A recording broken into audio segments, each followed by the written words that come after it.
Descubre IG. Más de 50 años liderando el mercado financiero y con acceso a más de 17.000 mercados. Plataforma intuitiva y fácil de usar para operaciones rápidas y seguras. Con presencia en múltiples países y soporte al cliente 24/7. Contamos con la confianza de más de 313.000 clientes en todo el mundo. Lleva tu trading al siguiente nivel.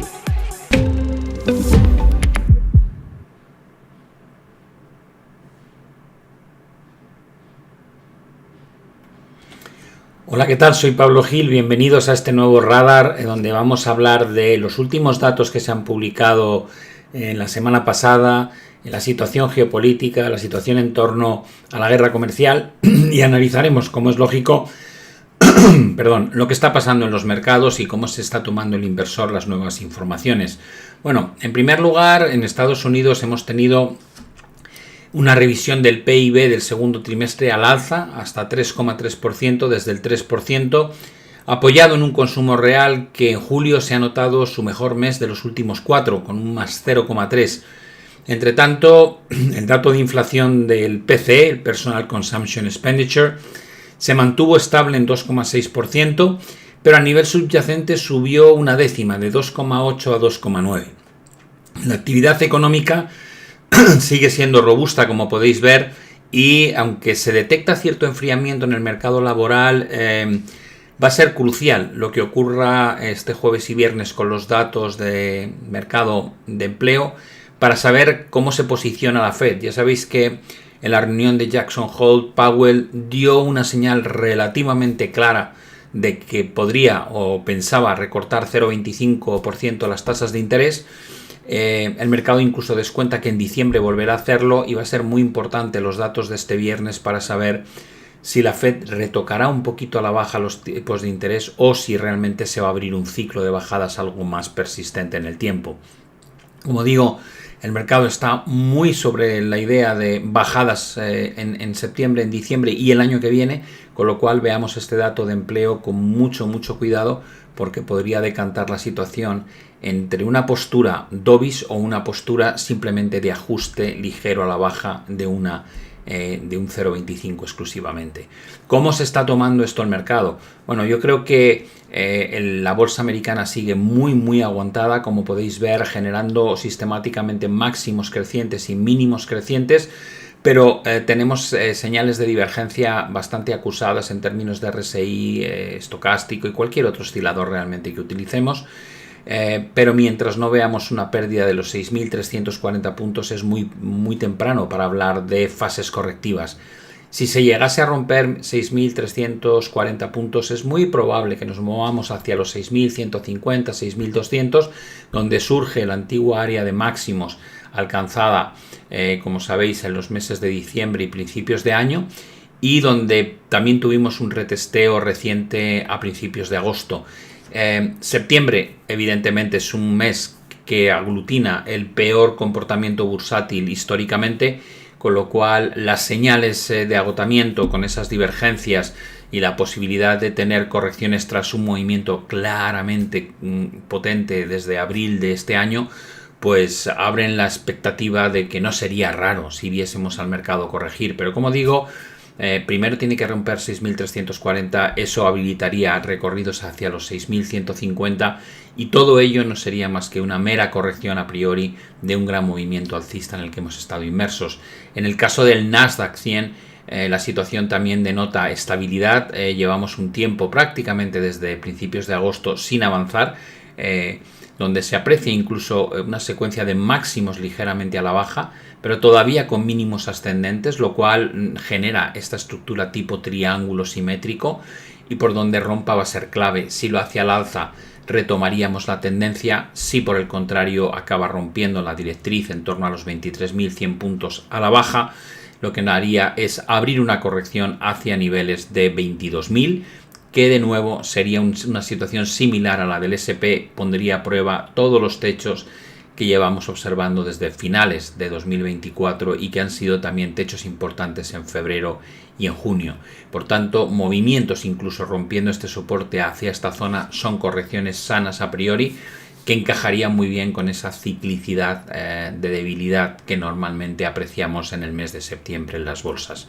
Bueno, si nos vamos ya al comportamiento macro desde el punto de vista de Europa, vemos ligera mejoría adicional o continua en el sector manufacturero. Pasamos de un PMI de 49,8 a 50,7.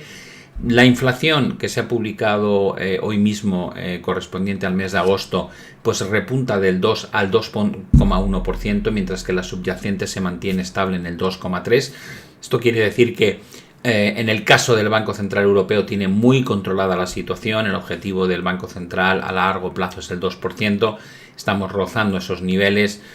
Por tanto, da la sensación de que el BCE tiene una papeleta más sencilla que la Reserva Federal, mientras que Estados Unidos crece con fuerza y tiene presiones inflacionistas y un mercado laboral que se está resintiendo. En Europa tenemos poco crecimiento económico, con una inflación bastante estable en torno al objetivo previsto, y por otro lado un mercado laboral muy sano que marca mínimos históricos en tasa de desempleo, con lo cual parece que el Banco Central Europeo puede tomar decisiones de forma más libre, pero eso no quita para que Christine Lagarde en su reunión en Jackson Hole dijese que estaban muy cómodos, que se habían encontrado con la posibilidad de devolver las presiones inflacionistas hacia el 2% sin afectar al mercado laboral.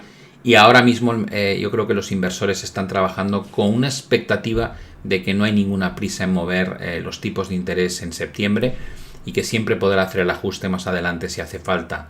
O dicho de otra forma, no esperaría que el Banco Central Europeo moviese las tasas de interés en la reunión de septiembre después de todas las bajadas que ya ha realizado desde finales del año pasado. ¿Cómo se percibe esto cuando analizamos los índices bursátiles en Europa? Pues realmente rangos muy laterales. El DAX, como podéis observar, desde el mes de mayo apenas avanza en ningún sentido. Hemos tenido ataques por arriba a zonas en torno a 24.500, 24.600 puntos. También hemos tenido alguna que otra corrección importante que se suele frenar en torno a los 23.000, 23.300, y ese rango sigue siendo lo que debemos vigilar. Hemos tenido señales de debilidad que se han ido manteniendo en el tiempo en términos de osciladores con divergencias sobre esos primeros máximos crecientes, pero a medida que avanza el tiempo, como veis, los indicadores van limpiando esa sobrecompra y todavía seguimos dentro del rango de consolidación. ¿Qué va a ser clave? Pues evidentemente por dónde salgamos de este rango. Si el DAX rompe los 23.000 puntos, habría que esperar caídas adicionales hacia los 21.200. Si por el contrario consiguiese consolidar rupturas de 24.700, habilitaría extensiones hacia, si rompe, 24.700, extensiones hacia los 26.400 puntos. Esta situación no es muy distinta a lo que vemos, por ejemplo, en Eurostoxx 50, también con un intento continuo de romper los máximos que dejó ya en febrero de 2025, hasta ahora sin éxito. Este techo que tenemos aquí, que se extiende hasta los 5.565 puntos, es claramente la zona a batir si queremos retomar tendencia alcista. Y el soporte principal es el que se ha conformado con los últimos dos ataques a la baja, tanto el que se produjo el 20 de junio como el que hubo posteriormente el 1 de agosto. Y esa zona está en torno a los 5.150, 5.200. Solo si se rompiese ese soporte habría que plantear correcciones de mayor calado. Y este escenario tal vez merece la pena darle una vuelta a lo que está pasando con el CAC 40. ¿Por qué?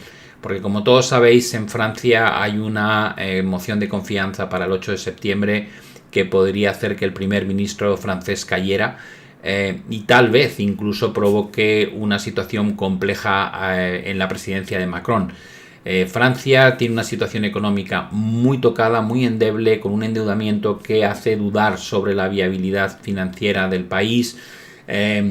No hay estabilidad política, no hay proyectos de desarrollo. Todo ello está generando una sensación de que Francia, que es la segunda economía de la zona euro, atraviesa el riesgo de entrar en crisis, y estamos viendo un comportamiento de debilidad bastante obvio en el CAC 40, donde si bien el Eurostoxx 50 atacaba los máximos de 2024 y 2025, Alemania lo rompía, España también, En el caso de Francia ni siquiera hemos llegado a esa cota.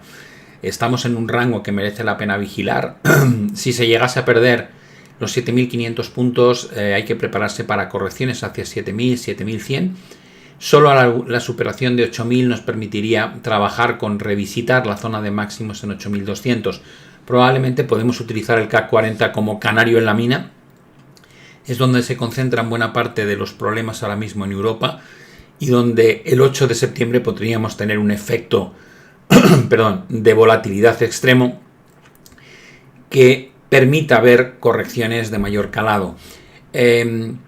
Más allá de lo que está pasando con estos índices de Alemania, Eurostoxx y el CAC 40, merece la pena también mencionar Japón y China.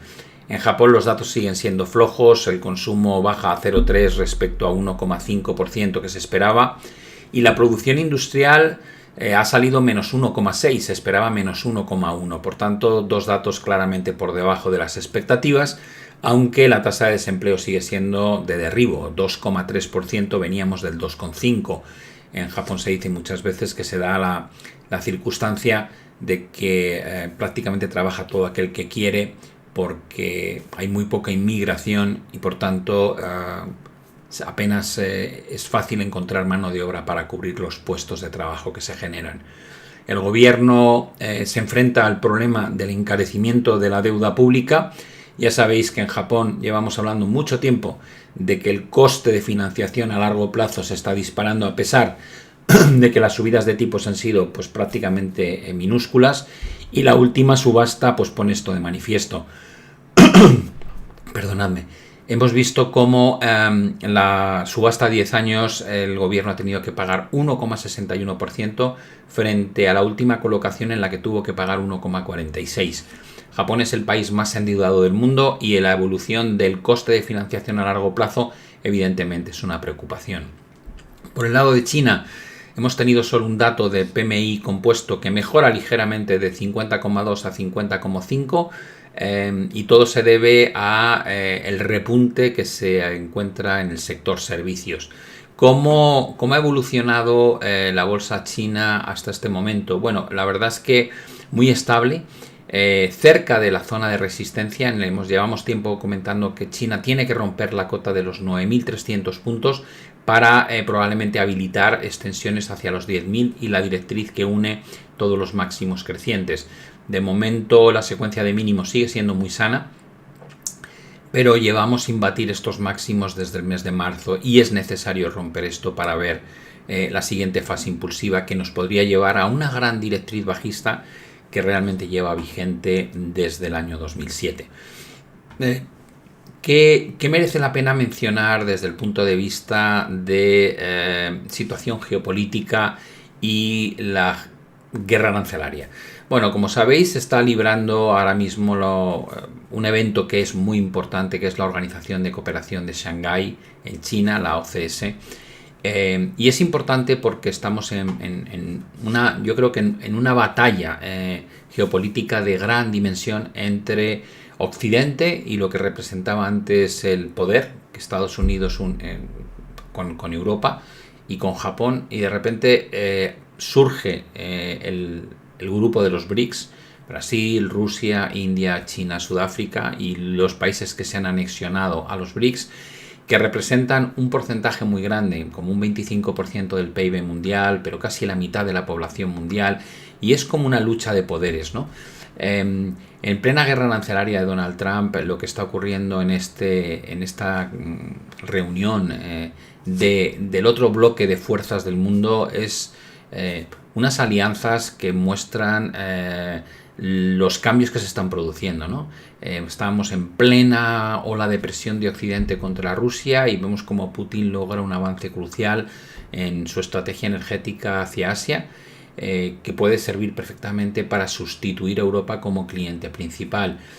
Hablamos de que Gazprom ha anunciado desde Pekín la firma de un acuerdo jurídicamente vinculante para construir un gaseoducto que llaman Power of Siberia 2, que atravesaría Mongolia y que, para hacernos una idea, permitiría enviar hasta 50.000 millones de metros cúbicos de gas al año a China, durante 3 décadas con descuentos significativos en el precio. Ya sabéis que precisamente Rusia tiene un pacto similar con India para venderle petróleo por debajo del precio de mercado, y ese es el motivo por el que Donald Trump ha impuesto aranceles de un 50% a India. Bueno, pues lo que la sensación que da es que se está produciendo un acercamiento bilateral de dimensiones económicas cada vez más profundas. Pensad que el comercio entre China y Rusia alcanzó los 245.000 millones de dólares en 2024, que es un 68% más de lo que era el comercio en 2021. ¿Esto qué significa? Pues para Moscú es un salvavidas, porque hay muchas sanciones desde el bloque occidental que se pueden esquivar de alguna manera buscando otros socios comerciales en Asia. Para Pekín, ¿qué supone este acuerdo? Pues un acceso a energía barata y la posibilidad de reforzar su posición como mediador y socio clave en Asia en momentos donde crece la tensión con Estados Unidos. Con lo cual, lo que estamos viendo es que esta guerra comercial está uniendo aún más a los grandes enemigos de Occidente, que están reforzando pues esos acuerdos comerciales al margen de lo que es el compromiso con Europa y con Estados Unidos. Pekín, además, en esta reunión ha conseguido el compromiso de sus socios para crear un nuevo banco de desarrollo, que es un proyecto que China perseguía desde hacía más de una década y que refuerza un poco el liderazgo que tiene dentro de ese bloque de seguridad y cooperación económica. En el contexto internacional, esta aproximación lo que nos está dando una idea es que la guerra comercial que ha impulsado Donald Trump con la imposición de aranceles a China, India y otros países, lo que está haciendo es acelerar la construcción de nuevas alianzas y redes de cooperación fuera de lo que es el núcleo occidental. La reunión de Pekín simboliza no solo el estrechamiento de los lazos entre Moscú y Pekín, que cada vez nos lo repiten con más frecuencia, sino también la consolidación de un eje alternativo de poder frente al G7 y a la influencia de Estados Unidos. Con lo cual, ojo, porque las consecuencias no deseadas de esta guerra comercial podrían ser mayores de lo previsto y sobre todo algo que afecte al reparto de fuerzas en el medio y largo plazo.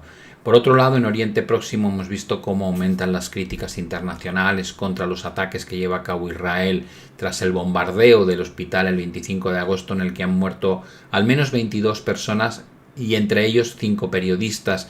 Hemos visto organismos como Naciones Unidas exigiendo investigaciones independientes porque dicen que lo que se está viviendo en Gaza no tiene precedentes. Pero la realidad es que mientras tanto Netanyahu sigue intensificando su ofensiva sobre la ciudad, avanza en la franja de Gaza con tanques y con ataques aéreos, por tanto mucha presión por fuera, pero realmente todavía ningún cambio en la postura de Israel respecto al conflicto. Por el lado de la guerra arancelaria hemos tenido también noticias interesantes. Hemos sabido que un tribunal de apelaciones confirmó en agosto que el presidente estadounidense se había extralimitado a la hora de fijar aranceles, pero lo cierto es que tiene poca relevancia de momento, puesto que esos aranceles van a seguir en vigor hasta el 14 de octubre y a medida que avanza este caso tiene tiempo Trump para presentar o apelar ante el Tribunal Supremo, donde tiene mayoría conservadora. La pregunta que hace mucha gente es, bueno, pero aún así, imagínate que en el Tribunal Supremo estiman que efectivamente el juicio de apelación es válido y por tanto Donald Trump no puede continuar con su guerra arancelaria. Bueno, Trump tiene otras alternativas. No se trata si la IEEPA se declara finalmente ilegal o no, porque la verdad es que Trump podría utilizar otras vías legales para mantener la guerra comercial. Tiene opciones como la sección 232 del Trade Expansion Act, que permite imponer aranceles por motivos de seguridad nacional. Ya lo ha utilizado para imponer aranceles al acero, al aluminio, a los automóviles. Tiene la sección 201 del Trade Act de 1974, que estaba pensada para proteger a fabricantes nacionales de un aumento de importaciones. La sección 301, que faculta a responder con prácticas comerciales discriminatorias, como fue lo que utilizó como base en la guerra comercial en 2018 contra China. La sección 122, que permite aranceles para corregir desequilibrios en la balanza de pagos, etcétera, etcétera. Hay varias más. Al final, es cierto que todas estas opciones son más lentas y tienen más controles, pero probablemente si Donald Trump quiere una guerra de aranceles, no pasa nada si pierde esta primera batalla en los tribunales. Probablemente podrá implementar esa misma guerra arancelaria utilizando otras secciones o artículos válidos en la Constitución de Estados Unidos. En plano de medidas realmente que se han llevado a cabo, solo hay como noticia nueva que se sigue negociando, que aquellos países que están sufriendo la carga arancelaria más alta intentan suavizar los términos, como pasa con el ministro indio de Comercio, que ha confirmado que ambas partes están negociando una mejora del acuerdo después de que Donald Trump aplicase un 50% de aranceles a los productos indios por la compra de petróleo. Por la compra de petróleo a Rusia. Disculpadme que tengo la garganta fatal hoy. Vamos a terminar analizando ya los otros activos que normalmente solemos analizar.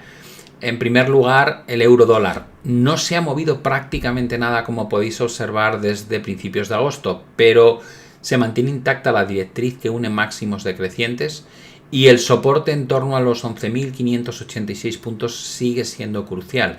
Si se pierde este soporte, es muy probable que veamos movimientos hacia los 114, por tanto vigilar esta zona de 115, 80, 116, si se pierde esperemos movimientos hacia 114 en un proceso correctivo suave en el que llevamos inmersos realmente desde que se alcanzó el techo el 1 de julio.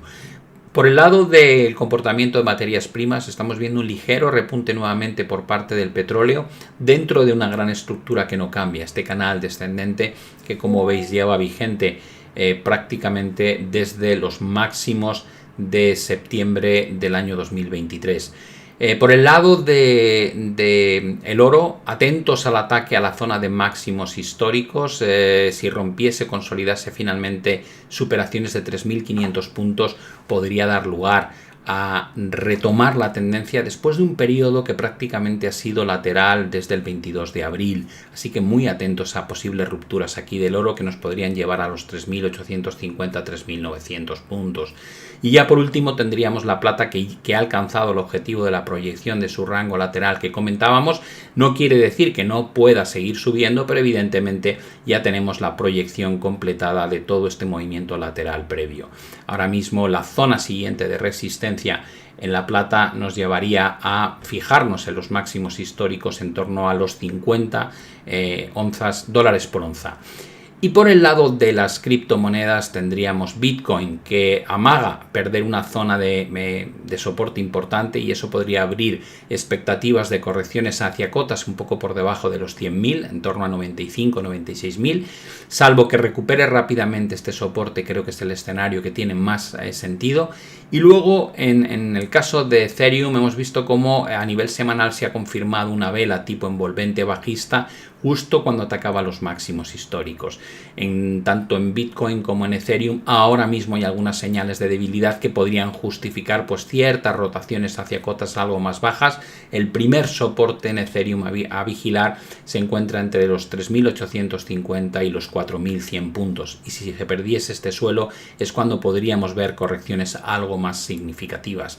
Pero como digo, un entorno a priori bastante estable desde el punto de vista de los activos de riesgo, con la posibilidad de entrar en fases correctivas más avanzadas las señales ya en el lado de las criptomonedas, donde sí tenemos esas rupturas de algún nivel inicialmente importante, como pasa con Bitcoin, pero en el resto de los mercados lo que estamos viendo es una rotación de la parte de arriba a la parte de abajo. En Europa dentro de los rangos de consolidación lateral, y en Estados Unidos pendientes del dato de este viernes que probablemente pueda actuar de catalizador ante un septiembre que históricamente suele tener mayor debilidad o mostrar mayor debilidad a nivel bursátil que el resto de los meses del año. Como siempre, agradeceros vuestra atención, suerte a todos con vuestras inversiones y nos vemos ya en la próxima emisión. Un saludo y hasta la vista. Descubre IG. Más de 50 años liderando el mercado financiero y con acceso a más de 17.000 mercados.